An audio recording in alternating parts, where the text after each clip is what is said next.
And welcome everybody to the Huddle, KGUT9's weekly streaming sports talk show. I'm Jason Barr, joined by Pat Paris. Pat, good afternoon. How are you today? Good. July, moving right along. Before you know it, they'll actually be teeing it up for football. Well, they're already talking about it because today, day one of the two-day Big 12 football media day, University of Arizona entering its first season in the Big 12. And so we will start with our Huddle poll question. Before we get to that, and it is related, Arizona football picked to finish fifth in the Big 12. Now, remember, there are 16 teams in the Big 12, so fifth out of 16 is pretty good. What do you think, though? Is that too high? Sound about right? Or too low? They'll do better. That's our Huddle poll question, and you can vote on kgut9.com, and we'll show the results a little bit later in the show and talk about that. But today, the first day, actually, let's take a look first at where Arizona was picked, right? So they were picked fifth, and we'll take a look at where all 16 teams were picked. And you can see that Utah is the preseason favorite, Pat. A little surprising just because they came out of the Pac-12, one of the four teams that thought, well, maybe, the media might give it to a reigning or a legacy Big 12 program. But no, Utah is first, picked to finish first in the Pac-12, Arizona fifth. Your thoughts on where that is, and then I'll give you my take in just a second. Well, if you look at it, we study this a little bit further. Utah, Kansas State, and Oklahoma State aren't separated by a whole lot. In fact, Utah and Kansas State are almost, even. They're 21st place over Utah, 19 for K-State, and then Oklahoma State's at 14. So I'm not surprised necessarily about the top couple, the top three.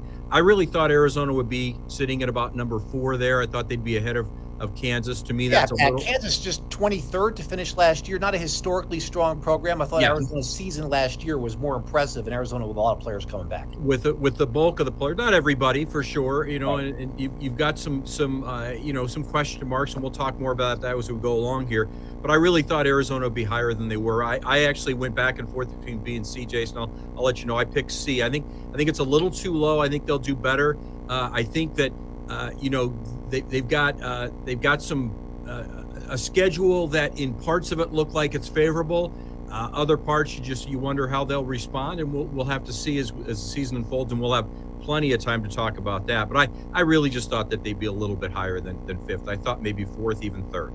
I definitely don't have C. I have the B to A as opposed to your B to C, just because you look historically back at what Arizona has done following 10-win seasons the last couple of times. They have not been able to have a good season the next season. It is a new coaching staff. They did lose a lot of players. So I have a B to A kind of situation, but I don't have Kansas that high. I would have gone with Oklahoma State just because they've got, 20 returning players and another one who we'll get to in a little bit with. And Oklahoma State has been kind of the class of that league minus Oklahoma, but they've even been beating Oklahoma lately. And so, and I know Texas made a run last year, but Oklahoma State over the last 5 years probably has been the most consistent of the Big 12. Yeah, my first year here in 2012, Oklahoma State came to Arizona Stadium, and Wildcats upset them, entered the top 25 before going to Oregon and losing 60-something to nothing. Yeah, that's right. Whatever that was in 2012. Okay, so today is the first day of a Big 12 football media day. Arizona's going to talk tomorrow, but as we record this here on a Tuesday. But Brett Yormark, the Pac-12, the Big 12 commissioner, that is, got in front of the stage. He sounded, Pat, like part commissioner, part politician a little bit. We're going to do this and we're going to do that, and we've got this numbers and we got that numbers. But hey, you want that. You want someone with that type of enthusiasm and that type of person who's got no complacency, especially with what's happened with college sports recently. He's talking about the additions to the conference and how they're going to be strong. We're going to get to that clip in just a second, but first, your thoughts on what you saw from Brett Yormark today. And I would agree, but I think I like that from this we're talking about now. It's a Power 4, right? They're Power 4 we got to stop worrying about Power 5. It's Power 4 conferences. But in essence, when you've got the SEC and the Big 10, it's really the Big 12 and the ACC, third and fourth. And what you need is somebody who understands entertainment, understands sports, understands a little hype, Yeah, there was hype today. Good word. yeah, and Good word. maybe that's what he is. You got to have a hype man who understands entertainment and understands the landscape of college athletics, especially football and basketball. And I think it's the right man for the job. It got me a little excited. Let's put it that way. All right, let's hear from Brett Yormark. We're going to give you about his best minute, I thought, of today. Let's hear Brett Yormark, Big 12 commissioner, earlier today in Las Vegas.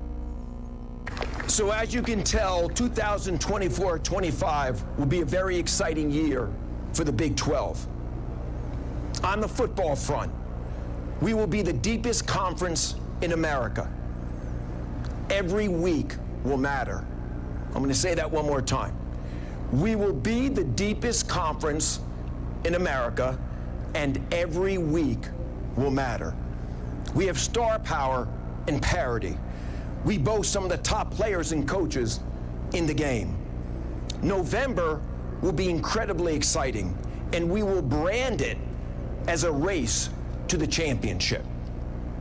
Beyond football, the best conference in basketball got better. Our Olympic sports got stronger, adding 4 programs with an incredible history of excellence. Yeah. And who do you think made them better in basketball and the Olympic sports? Yeah, University of Arizona. Yeah. So certainly, of course, Kansas, Houston, Iowa State, really good in basketball, and Arizona with a great Olympic history. Actually, three Olympians just from Tucson, and several, of course, from the University of Arizona. So that's Brett Yormark today. And hey, listen, they got to back that up now, because they're going to be making fun of those comments if the Big 12 doesn't have a good season and they're not involved in the college football championship. Well, now that it's expanding, more teams too. Though. There'll be a couple of teams that are gonna do well out of the conference for sure. Yeah, and we'll break this down as we get closer to the season, but I think that's important, Jason. If you're a top 2 or 3 in the Big 12, there's a chance you'll make the college football playoff, and I think that's the goal, and I think that's part of the hype he's talking about. And I mean, through the roof on the excitement for basketball once we get there. I think it's all interesting that they're doing all this with the backdrop of Allegiant Stadium in Las Vegas, Jason. And a year or two ago, you would have been out of your mind to think that that the Big 12 would hold anything outside of Kansas City, right, or the Upper Midwest. And now, I think that Brett Yormark and that conference recognizes the importance that the Las Vegas was to the Pac-12. They want to bring some of that to the Big 12 since they've definitely moved to the West now with the addition of the 4 corner schools. I think it was genius on their part to hold it in Las Vegas.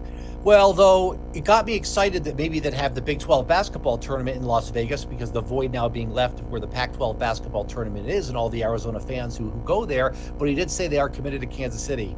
Because they have a contract. They have a contract. I would think that that's something that they're going to look into as far as a bid goes, because I covered that conference when it was the Big 8, believe it or not, Jason. That's how old I am. And then the Big 12, and it was always Kansas City, Kansas City, Kansas City. But sometimes in early March in Kansas City, that's not good weather-wise, and it's not good traveling there. And I think that there's a lot of Upper Midwest people that would love to go to Vegas in early March as well. And I think that it's got to be on their radar at some point to look at that as a venue for the Big 12 basketball tournament. That'd be terrific for Arizona fans, because that's the one thing you're going to miss, right? The one thing Arizona fans are going to miss. McHale North. They make that. They didn't. The team didn't capitalize it on this year. The last couple they did, but this year they didn't. But that arena in Las Vegas has been heavy Arizona fans, so that'd be great for U of A to have and heck, with 16 teams. I'm not sure. I forget now. I looked it up and I forget what the format is, but you don't have to have buys. You can just have a 16-team basketball tournament, right? A Sweet 16 right from the start. I'm not sure how they're going to do that. Yeah, yet. I don't know that I've looked at that yet either. But why have a bye? Just have one play 16 and 2 play 15 and start it up like that. Right. I think that'd be great. Yeah. All right. One little, I wouldn't call it a controversy, but a little thing coming out of Media Day, possibly the top returning player for Oklahoma State. He is the running back, Ollie Gordon, who is the Doak Walker Award winner and the Big 12 reigning Offensive Player of the Year. Had a drunk driving accident a week ago, and his punishment, apparently, according to their head coach, is that he still has to go to media day, answer the questions, and they're going to give him the ball more often in this first game. What a break! What a joke, right? Just so they can pad up the stats for him to be a Heisman Trophy. No accountability there at all. That's really a shame. And then I saw one interview he did earlier today with the BYU network, and they were basically kissing up to him. Oh, what courage you showed by showing up today. You got to be kidding me. The guy just drove drunk a week ago. You could kill somebody when you do that. That's right. Disappointed. I was disappointed. I was a little disappointed in some of the off the cuff remarks. I really thought that that comment about we're going to give him more carries was kind of in jest in a little way of like punishment. Should have been. And it's not funny. There's no joking. Reporter today. Yeah, there's no joking about that. And I think that Gundy did the wrong thing there. Mike Gundy, the head coach. I really think he should have said, "We're looking at it. He's got to be a man and stand up to the media now and answer those questions. That's part of how he's going to have to deal with this. But we haven't come to determination yet because the legal process still has to play out. What if he ends up spending some jail time, or what if he what if there's something that precludes him from being able to play in a game? You've got to leave that open. So I wouldn't have gone that route either, Jason. I thought it was kind of in poor taste too. Agreed. All right, so Arizona football is going to talk tomorrow. Today, though, they wanted to have a little moment, so online they dropped an alternate new helmet for this coming season. It's a little retro. You can see the Big 12 there in the back and the cats. And Pat, that font reminds you of something, huh? Yeah, it reminds me of the '97. They were wearing it on the pants, basketball pants. I knew it looked familiar. Yeah, the shorts had them on the last year or two. Kind of the homage to the '97 national championship basketball team. That's one of the the dozen logos that you might see on a uniform at any given time. But I think it looks good. And what stands out for me too is the Big 12 logo there now, which is actually 16 teams, but it's a Big 12, and then you still have Bear Down. I think it's a good look. You've got a lot of opportunities for different uniform combinations, so why not? Yeah, so Arizona's going to talk tomorrow. I think we'll just probably hear, more from Brent Brennan about how they want to build on the success, from before. Maybe we'll from previous years, the situation he's taken over. Maybe something of what he's heard on the recruiting trail the last few months that might be new, that we didn't hear previously.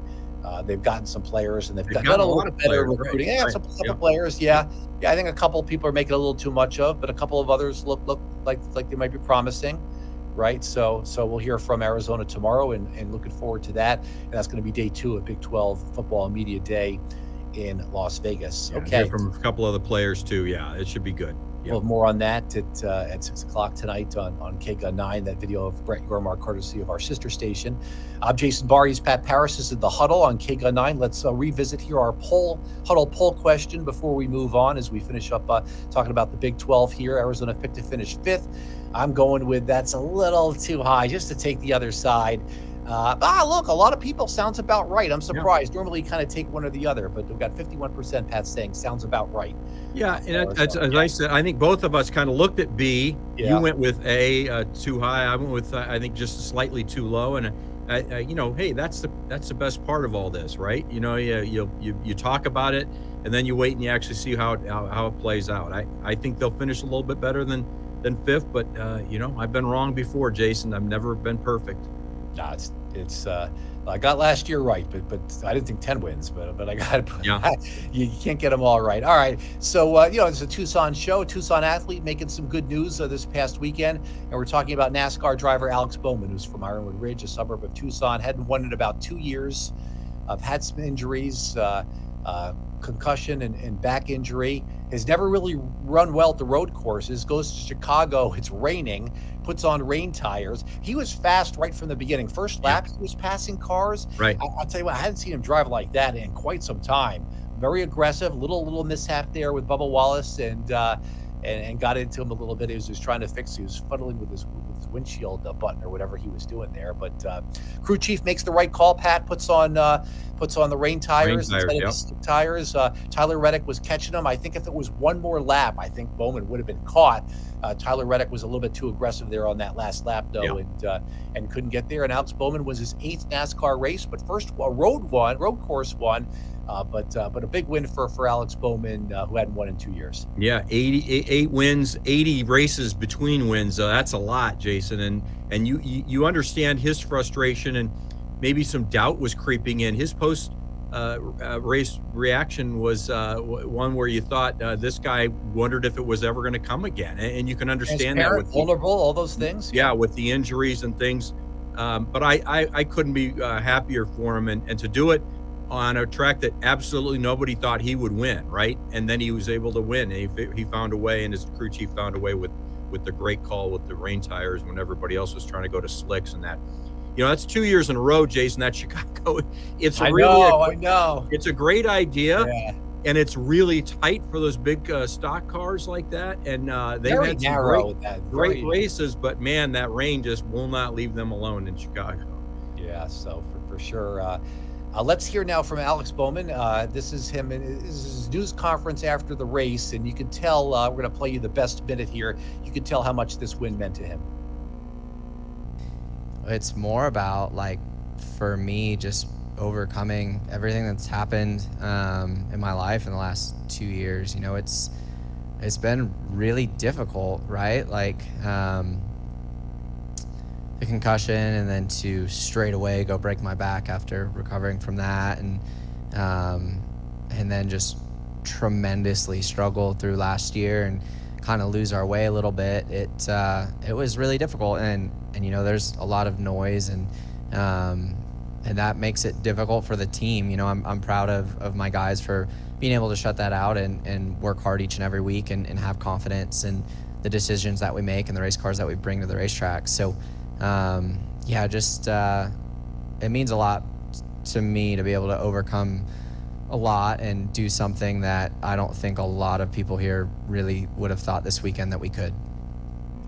Not the way he's raced on road courses before, and he was not a lock to be in the chase for the championship, but with that win, he's now qualified and guaranteed to be in.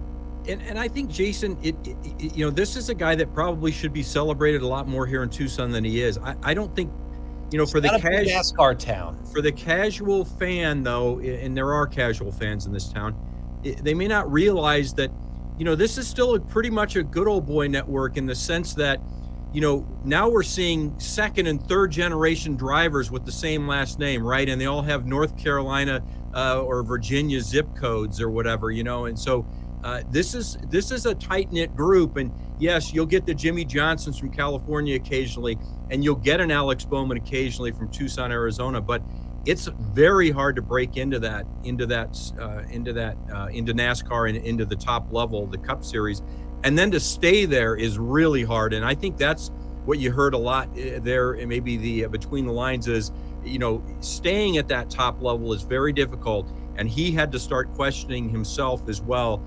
Is Hendrick's going to get, maybe they're going to go a different direction here soon if I don't get a win? And what a relief, I'm sure, for him. And just kudos to the Tucson area kid that gets the job done in what is not generally considered to be an Arizona-dominated sport at all.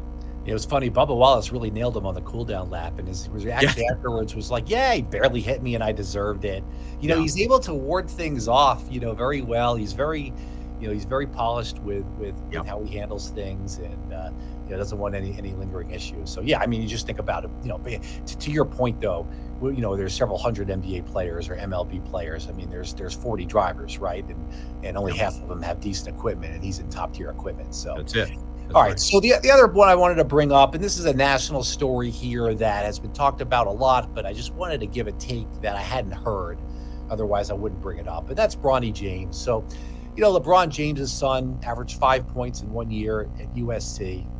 And you're not hearing a lot of criticism of the Lakers drafting him in the second round. Obviously, this guy, come on, he would not have been drafted otherwise. Let's be real, because nobody wants to upset LeBron and all that stuff. But the take that I want to have, I'm not going to go out and say, well, of course, he's not qualified. No, somebody else should be. Okay, we all know that. The take that I want to leave is this, or offer is this. If anybody thinks that nepotism or favoritism or unfairness doesn't happen in corporate America or all over in every industry still today in 2024, I mean, come on. get real and think again. Because here's a situation where it's right out in front of us, right? Not only is he drafted in the second round when he's, averaged 5 points a game in 1 year, but he signs a guaranteed 4-year deal, okay? Which affords him the ability to take a game off because his knee is swollen. Let me tell you what, if you're a late second round pick and dating, on the cusp of making an NBA team or not making an NBA team, one thing you cannot do is get hurt, okay? You cannot get hurt, right? And he's got that luxury of a 4-year guaranteed, I think it's $7.9 million deal. Look, I'm not if you've got an advantage in life, take advantage of it. Life is hard. So if you've got a famous father, whatever, take advantage of the situation. I have no problem with that. I just want to point out for anybody who doesn't think that, favoritism, hiring your buddy, nepotism, whatever it is, doesn't exist. Not only does it exist, here it is in blatant obvious right out in front of you. And then you add who the new head coach of the Lakers is too, Jason. And you talk about, JJ Redick being the head coach, and who controls that franchise? LeBron James controls that franchise, and LeBron James gets what LeBron James wants, and there you go. I feel less money apparently, so maybe that's some of Bronny's money. Who knows? Well, that's probably true, but does LeBron James really need max money every year? He's making more money with his shoe deals than he is with the NBA money. But what I'm concerned about, not that I'm overly concerned because he went to USC, he didn't go to Arizona, so I don't have any. I don't have any real ties to him. I do not like the Lakers, never have, never will.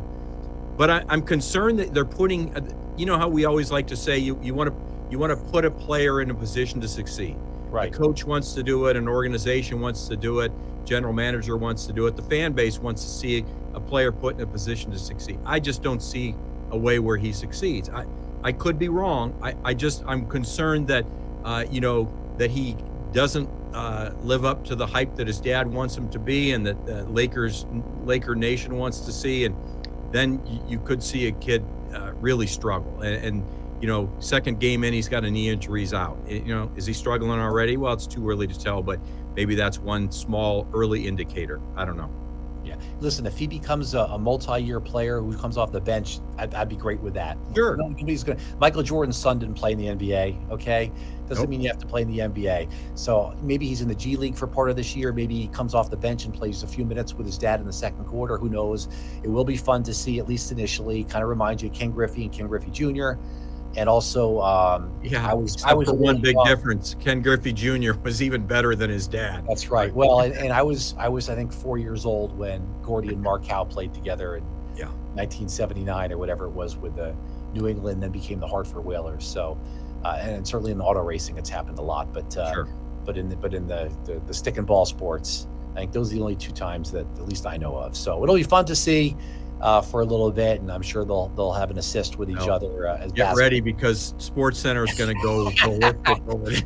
They're going to go wall to wall over it. Yeah. Nah, but also, it's all good. It's all fine. They just wanted to make that point that come on, if you think it's a meritocracy, think again. Yeah, that's it. That's it. Hey, good chat, Pat. We covered a few things, and we heard some good sound there, and we'll hear from Arizona tomorrow. Yeah, looking forward to tomorrow. Yeah, and we'll we took a week off. We're gonna, it's a 40-week schedule for us, so we don't do every single week. So in the slower months, we take a week off here and there. So we'll see you when we see you. But thanks everybody for joining us here on the Huddle, and we will for Pat. I'm Jason, and we appreciate it, and we'll see you next time.